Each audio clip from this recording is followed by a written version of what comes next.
Alright, shed update. I don't know how long it's been. Seem to remember where I left off more or less. Once again, pile of parts, growing. Got a few things left to do on here that I'm just kind of putting off, namely cleaning electrical stuff like that. But for the most part, everything I've taken off has been cleaned and good. So that's nice. Some news here. I've gotten everything underneath the blankets kind of cleaned already. I won't peel it back, but I got the valve covers all polished up. Those came out nice. And I got the bottoms of the forks done. Those are very good. I'm very happy with that.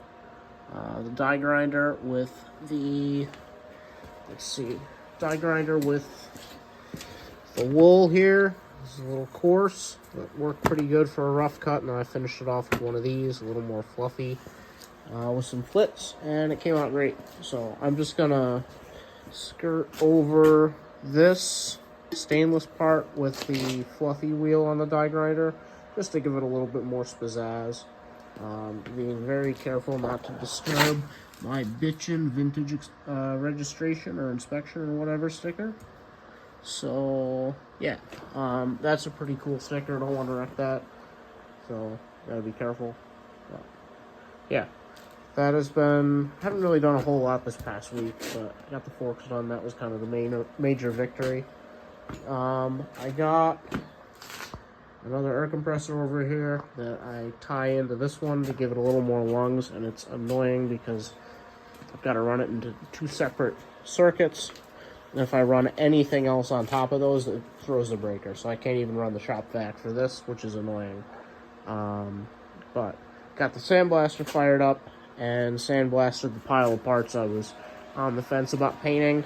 Decided to just pull the trigger and do it. It'll come out a little nicer that way. The last straw was the brake backing plate. It looked like hell, and that is a fairly visible piece, all things considered. I mean, not really, but kind of. So I figured I kind of owed it to myself to make that nice. So if I was going to do that, then I might as well do the drums and the battery box. So got everything all nice and sandblasted. Got a little X primer on there. Tomorrow night, I'd like to get it all painted. I'm going to do the brake drums with trim black, more of a matte finish, and then everything else with some engine paint left over from the Studebaker. That's good quality rattle can, so that's why I'm going with that stuff. But, yeah. I think that's what I'm going to use on the motorcycle frame itself when that is time. So, yeah. Aside from that, haven't really been up to much because I haven't been out here every night. It's starting to get kind of cold, and I've been being a bit of a wuss. So, I've got to get back into the grind. And, after all, I do have all winter to do this. In other news, I don't remember. I think last time I mentioned that the hydraulics for the brakes were all shot. So, I got new parts in. Got the oil pump. Whoa, there's $600 right there. And then I got wheel cylinder, master cylinder, new shoes, and then all these nice little grommets here.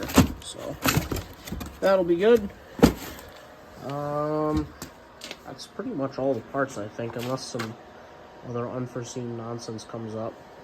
For the most part, I've ordered everything and everything's in, so gotta get the oil pump together. I want to get the brakes together. And I think I'm just going to leave it on the engine hoist here and try and get it running like this. That way it's stabilized and it's not going to fall off. But I'd like to get it running and make sure that it makes proper oil pressure before I put it all back together. So I foresee some issues with the carburetor. I'll get into that when it becomes relevant, but we will see. But yeah, so that's what's going on. So more when more happens.